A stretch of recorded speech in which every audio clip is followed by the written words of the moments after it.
Les notations que vous rencontrerez le plus souvent en chimie organique sont la représentation en formule semi-développée et la représentation topologique. Moi personnellement, je suis fan de la deuxième.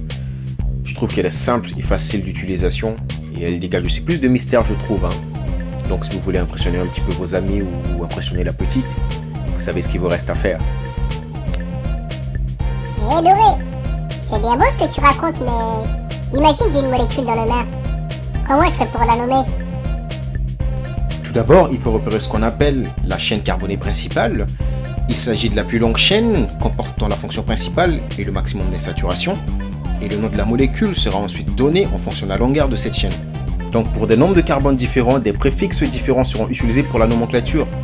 1 pour mètre, 2 pour hète, 3 pour propre, 4 pour but, 5 pour pente, 6 pour hex, 7 pour hept, 8 pour octe, 9 pour non, 10 pour dec, 11 pour undec, 12 pour dodec. Suite. Si on prend le cas de l'acide isocaproïque par exemple, alors ici la fonction principale c'est la fonction acide. On n'a qu'une seule fonction disponible dans la molécule, donc la question ne se pose pas. Alors si on compte le nombre d'atomes de carbone, on n'a que deux possibilités. Donc là, 1, 2, 3, 4, 5. De l'autre côté, 1, 2, 3, 4, 5. Donc 5 carbones pour la chaîne carbonée principale. Alors, ensuite, il faut repérer le groupe principal et les éventuels groupes secondaires qui sont présents dans la molécule. Alors si on prend la molécule précédente, on a toujours l'acide isocaproïque. Donc là, on n'a qu'une seule fonction, la fonction acide. Donc c'est pas très drôle. On va lui ajouter une fonction OH. Donc là, on a deux fonctions présentes dans la molécule. Alors la question qui se pose, mesdames et messieurs, alcool et acide, quelle est la fonction principale entre vous deux? C'est moi.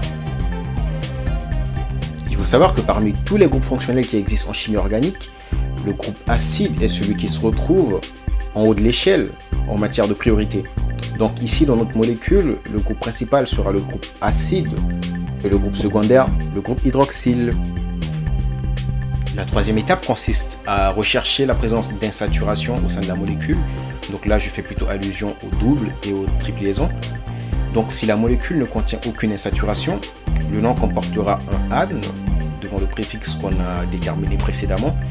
Et dans le cas où la molécule a une insaturation, donc une double liaison, ce sera un N. Et si la molécule a deux insaturations, ce sera un IN au lieu d'un N. Donc, avec toutes ces informations, on est vraiment bien armé pour nommer l'acide avec lequel on se balade depuis bien longtemps. Donc on commence par nommer les atomes de carbone. Alors le premier carbone, c'est celui sur lequel se trouve la fonction acide carboxylique, parce que cette fonction se trouve toujours au bout de la chaîne, donc sur le premier carbone. On se rend également compte que notre groupe OH se situe sur le quatrième carbone, donc le nom de l'acide sera l'acide 4 hydroxypentanoïque. Une question? Alors, quelques exercices pour s'entraîner. Cette molécule, on l'a déjà vu à l'étape précédente, mais on ne l'a pas encore nommée, donc on va le faire maintenant. Alors, dans cette molécule, on a juste notre groupe OH qui est remplacé par un groupe méthyle. Alors, donc son nom, ce sera le 4-méthylpentanoïque. Donc là, on aura encore la partie plus intéressante que la précédente. Notre fonction acide est toujours présente dans la molécule. On a un groupe hydroxyle qui est en position 2 et en position 3. Et ce dernier est accompagné d'un groupe méthyle. Pour nommer la molécule, cette fois, on va y aller tranquillement. Donc déjà, on a 5 atomes de carbone dans notre chaîne principale. Donc, on a un acide pentanoïque.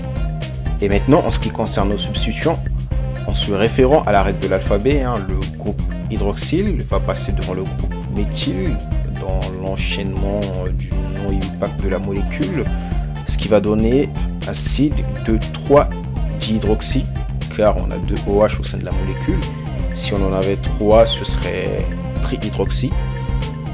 Donc là, dans notre cas, on a un acide de 3-dihydroxy. Et 3 parce que le méthyle est en position 3.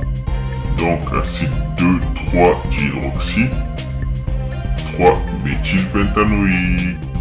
Comme d'habitude, je vous ai laissé quelques molécules pour vous entraîner.